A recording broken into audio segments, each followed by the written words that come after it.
The TVWAN News is proudly brought to you by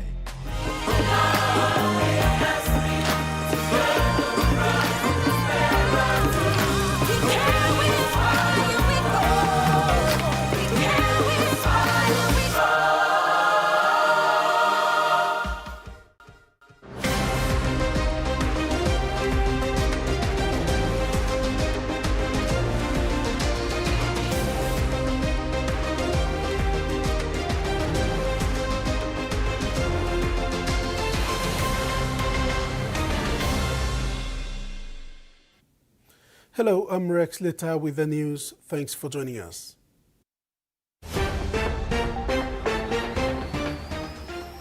In this edition, Korea acknowledges PNG, PM announces ICT reforms, and PNG national boxers win gold.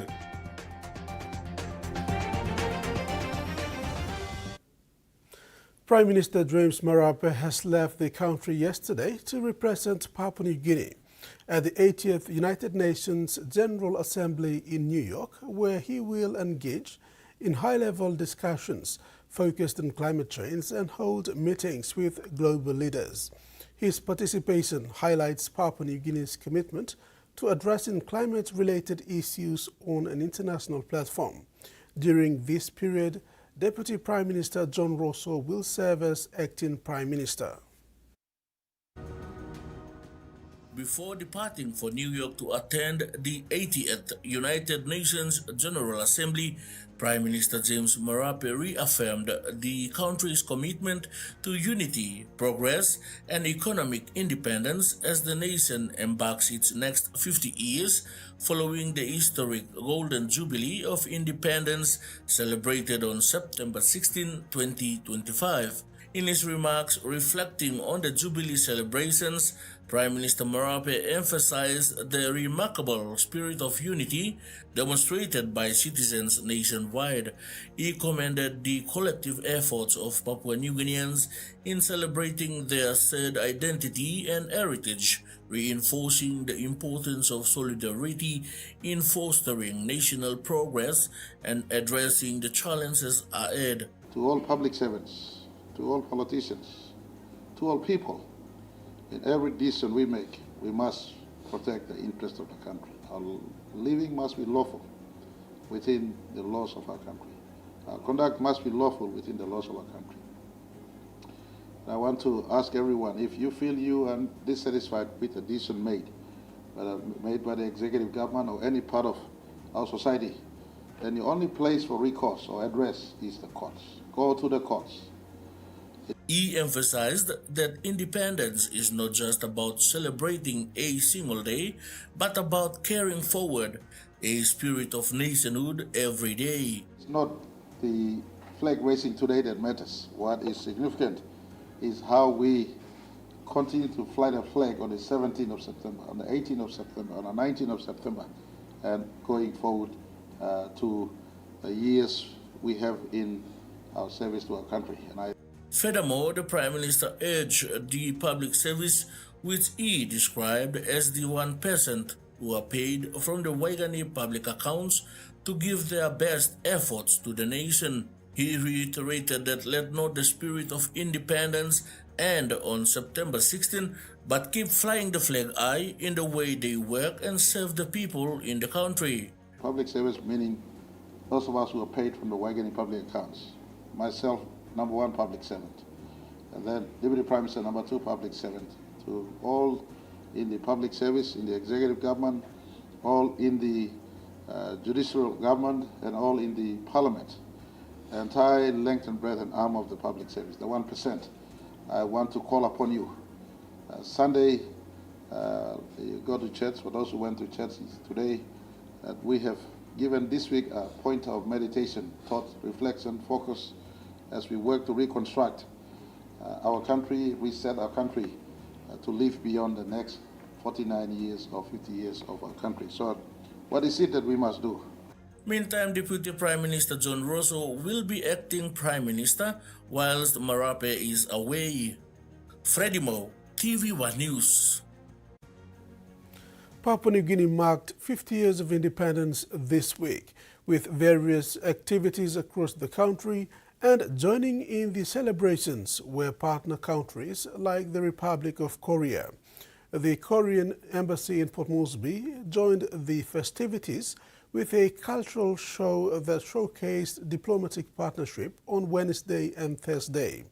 It represented a special musical drama titled The Masterpiece Delivery Man.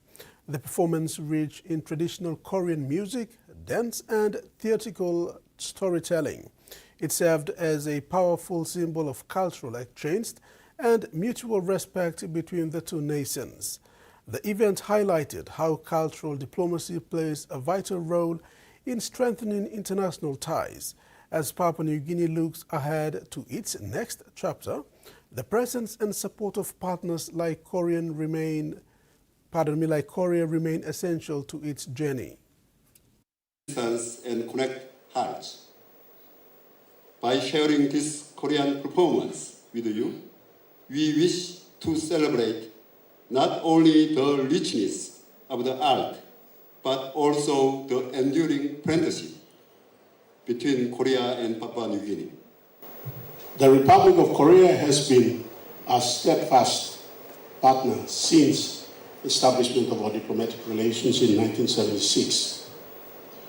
On behalf of the government and people of Papua New Guinea, I wish to extend our sincere appreciation to the people and government of the Republic of Korea for the countless contributions towards the development and betterment of Papua New Guinea. Prime Minister James Marape has announced bold reforms to harness information and communication technology and artificial intelligence or AI to drive efficiency, accountability and fairness in government decision-making as Papua New Guinea begins its next 50 years of nationhood. Reflecting on his message at Independence Hill during the 50th Independence Anniversary celebrations, Prime Minister Marape said his government is committed to eliminating nepotism, corruption and favoritism from public institutions by embedding AI into the core of governance.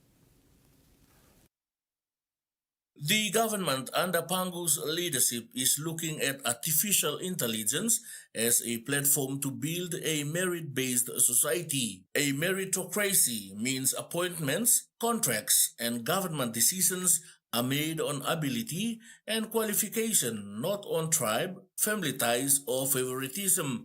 Prime Minister James Marape made these remarks when revealing that the government is already engaging with international partners such as the Queensland University of Technology and Israeli expertise to design an AI-powered ICT system. He outlined 4 key areas where AI will be introduced at the earliest. Firstly, the public service appointments, where applications for senior public service roles will be managed through an AI platform, which will select the most qualified candidates based on merit. Secondly, public procurement, where the government tenders and contracts will be handled through an ICT system that removes personal preferences. And thirdly, government policy submissions, where all submissions to Cabinet will be received through a single ICT portal monitored by AI.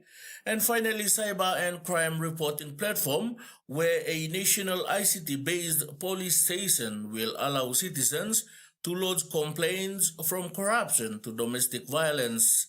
Artificial intelligence that is being developed gives us a platform and a basis to step up on efficiency at the very earliest. And so we're looking at an appropriate system with the right inputs to make sure we arrive at the AI system that is delivering to our country what we expect.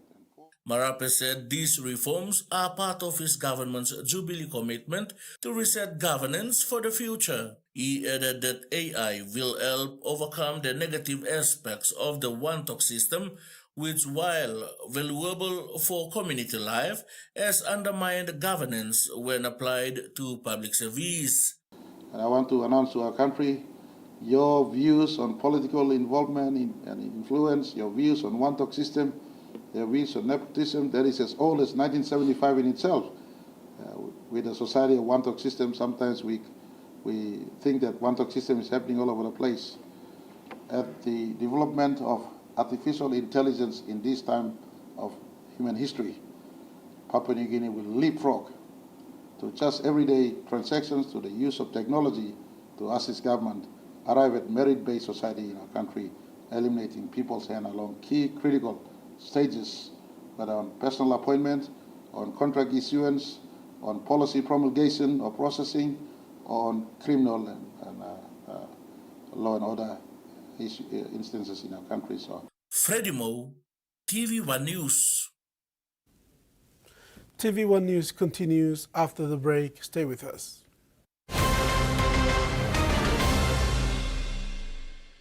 Banking doesn't have to be complicated. With PSP's One Talk Wallet, control your money wherever, whenever. Dial *131#, enter your PIN, select cash in or out, and generate a secure code to withdraw cash. It's the only wallet for cardless ATM withdrawals. Send and receive funds, pay for goods and bills, or withdraw cash with ease. All with PSP's One Talk Wallet. PSP's One Talk Wallet. Money made easy. Dial *131# today.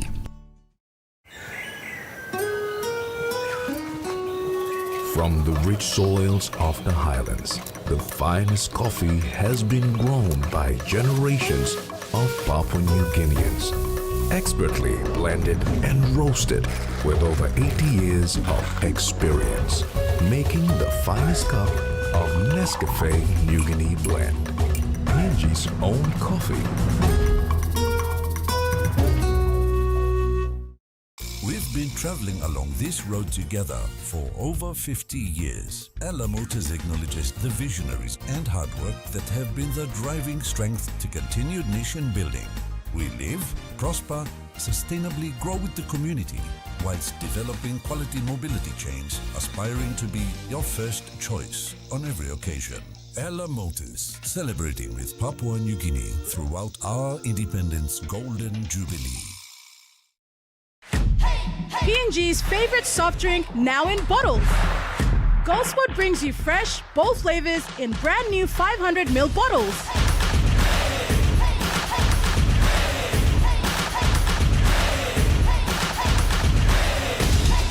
Taste the rainbow. More freshness, more flavor, more fun. Lime, orange, raspberry, and pineapple. Proudly made in PNG. Proudly Goldsport.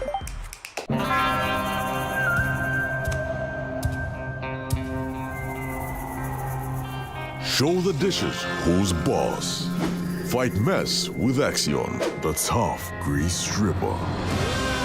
100% effective at doing the dirty work. The triple active power breaks down tough grease, and its antibacterial formula leaves dishes squeaky clean. Get tough on grease. Get Axion.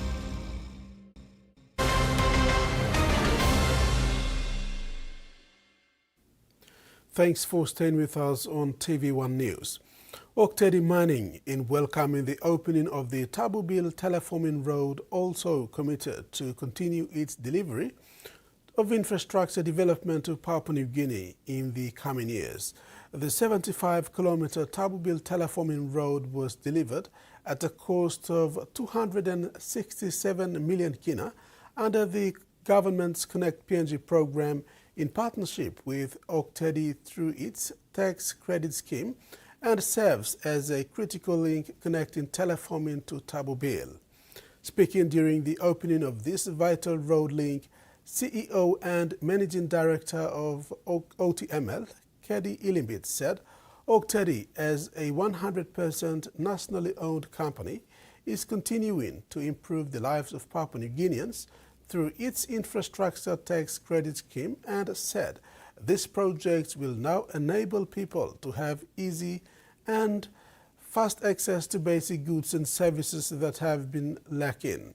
Teleforming will be further linked to other parts of the country, with more upcoming planned roads development in the area, including the Teleforming to Hela Road and Teleforming to Vanimo Road. Minister for Defense Dr. Billy Joseph has clarified that the Puk-Puk Treaty will not lead to change in constitution or any act of parliament, as alluded by retired General Jerry Singirok.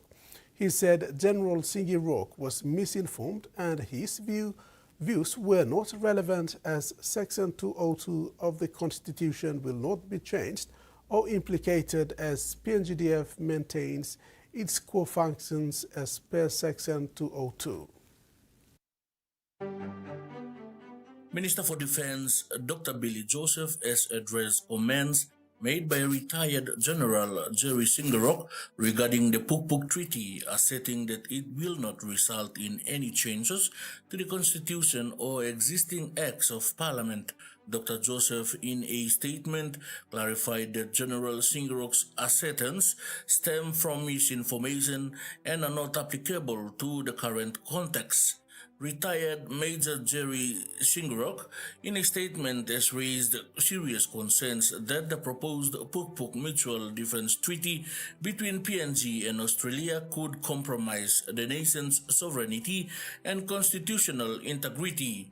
He stressed that while Australia remains a long-standing partner, the terms of any binding defence agreement must be carefully scrutinized.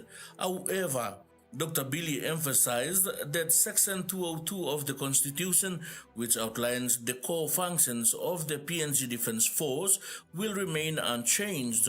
He reaffirmed that the PNG Defence Force will continue to operate in accordance with its established responsibilities, ensuring that its foundational role is upheld. He clarified that PNG Defence Force will not become part of ADF, as Commander of Defence Force will have full command of his troops, while NEC maintains control of PNG Defence Force at any one time through the Minister for Defence, as provided for in the Constitution. Meantime, Minister for Police Peter Siamalili Jr. has welcomed the direction taken by Prime Minister James Marape and Australian Prime Minister Anthony Albanese on the proposed PNG-Australia Defence Treaty, stressing the importance of respect and mutual benefit.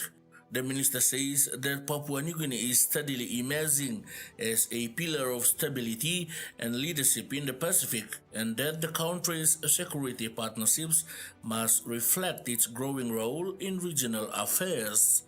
Freddie Mo, TVWAN News. That ends the news segment. Sport is next. Stay tuned.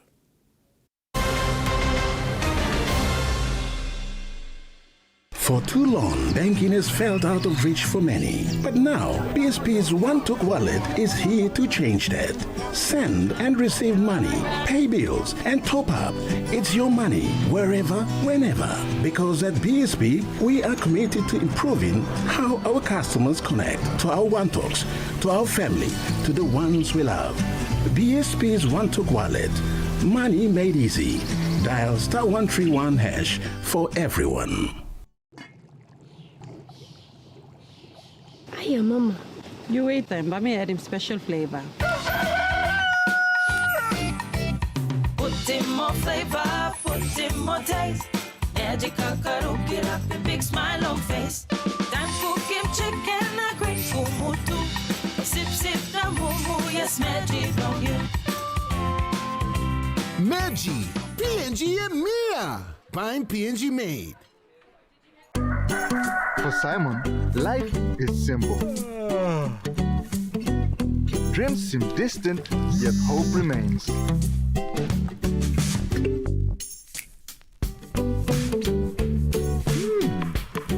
One ticket, one dream. Simon's world changed forever. Yes! From small dreams to big possibilities. One-Took Jackpot is here for everyone. Win big every day. Life is about making memories, sharing new adventures.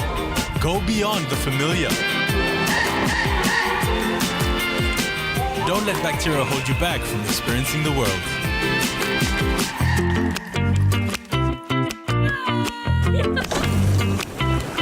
Protex uses natural antibacterial protection with flaxseed oil and eliminates 99.9% of bacteria. Free yourself. Go beyond with Protex.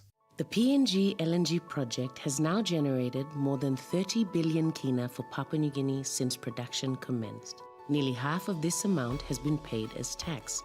Equity distributions are paid to KPHL and MRDC based on the interest they hold. Tax is paid to the IRC, while development levies and royalties are paid to DPE. For more information on direct and indirect benefits, visit PNG EITI's website.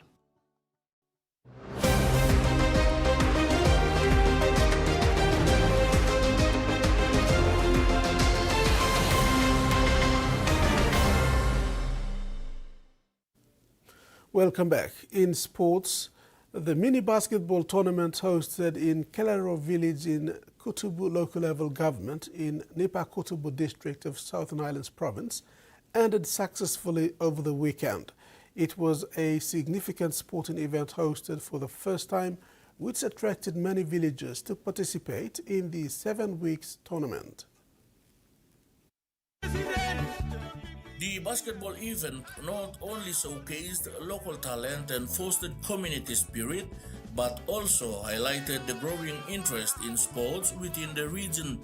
The positive turnout and engagement throughout the tournament were commendable, paving the way for similar events in the future and fostering a sense of unity among participants and spectators alike. President of Kutubu local level government, John Pipikila, said he was happy with the youth and community for organizing themselves to participate in sports. President Kila presented 20,000 kina for cash prizes and pledged to support the initiative. He also committed another 100,000 kina for an upcoming event.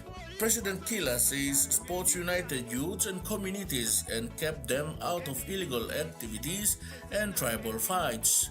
Freddie Mo, TV1 Sports. 2 PNG national boxers now training in Australia, John Ume and Alan Waike, won a gold medal each for Papua New Guinea at the 2025 Oceania Boxing Championship in Tahiti. Having won their last 2 professional fights in Australia, John Ume backed up with an impressive performance for his country at the regional tournament in Tahiti. He came out winner against his opponent, Jake Van from Australia, in the men's 67 kg weight division. Ume has been in fine form since transitioning into professional boxing. His participation in the national team helped other boxers representing PNG give their best. Amongst them is fellow PNG professional fighter Alan Waike.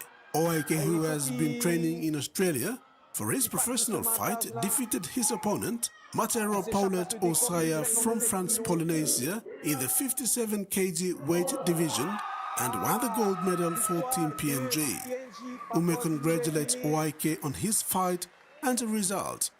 Ume said they both began their boxing journey together from a humble beginning. He said their story is based on resilience and learning in a simple backyard gym. Ume thanked national coach Mark Keto for having faith in them and supporting them even when results didn't go their way. The PNG professional boxer also thanked Keto for instilling in them the spirit of resilience, respect and discipline in their boxing career.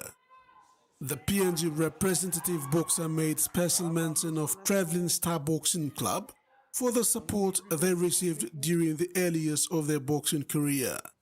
The other fighters participated in the Oceania Boxing Championship include Goli Bali women pro boxer, Petronella Nokenoke, David Ome, Quincy Kavakore, Stephen Kandu, Leontine Kevin, and James Paul. The opening match of the OFC Futsal Men's Cup 2025 delivered a thrilling contest, with the Solomon Islands narrowly defeating New Zealand 2-1 in a close encounter. New Zealand started with patient build-up play, testing the Solomon Islands' defense with early shots. However, the Solomon Islands' defense held firm, repelling several attempts. Despite sustained pressure from New Zealand, the Solomon Islands struck first, with Calvin Do'Oro, leading a swift counter-attack before setting up Samuel Tovau to give the Kuru the lead. New Zealand responded with relentless attacks, creating several chances before its forward pack struck to equalize following their timeout. Solomon Islands started the second half confidently, retaining possession and testing New Zealand defense at every turn. The Kiwis continued to press, but SI's goalie was on hand to repeatedly deny their efforts. The persistence paid off when Owen Bunabo slid the ball into the bottom left corner to make it 2-1, sparking an eruption from the fans. The Solomon Islands came close to adding a third, only for a goal to be ruled out. The home crowd rallied behind the SI Kuru as they kept New Zealand under constant pressure, ultimately securing a hard-fought and memorable victory. The Solomon Islands face Fiji in their second match, while New Zealand will look to bounce back against Tuvalu, which returns to the futsal scene after a 14 years absence. In the other match, Fiji produced a strong second-half fight back to claim a thrilling 5-4 victory over Vanuatu, keeping fans on edge until the final whistle. Cronulla Sharks delivered Canberra Raiders' side the cruelest of blows on Saturday night, sending the Raiders bowing out of the finals in straight sets, 32 points to 12 at the Canberra Stadium. To go out with such a whimper after a year of much promise was devastating for Raiders. The nature of Canberra's back-to-back defeats only added to the hurt. After toiling throughout the regular season to deservedly finish top of the table, the Raiders twice thought they had beaten Brisbane the weekend before, only to be denied by the bunker on both occasions. Saturday's meek effort against the Shark left a bitter taste. The good news is towards young squad will only get better. The majority of his key players are tied down for at least the next 2 seasons, and the experience will steel them for future finals forays. Sharks halfback Nicholas Hines led from the front to guide his team to a 32-12 win at Canberra Stadium, setting up a preliminary final against the Melbourne Storm in Melbourne next Friday. We are not done yet. We haven't essentially achieved anything yet. This was the message from Cronulla Sharks coach Craig Fitzgibbon to his players after the Sharks qualified for their second successive preliminary finals. Fitzgibbon said the Sharks are primed for their best finish to a season since the 2016 Premiership, but warned they had been in the same position last year only to fall short against the Panthers. And now the weather forecast.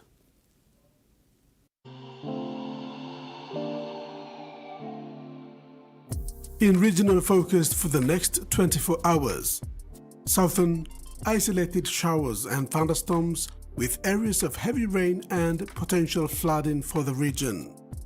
Mamase and Highlands, scattered showers and isolated thunderstorms with areas of heavy rain and potential flooding for the region. And New Guinea Islands, isolated showers and thunderstorms with areas of heavy rain and potential flooding for Arab and New Britons. That ends the news tonight. Have a top week ahead. Good night.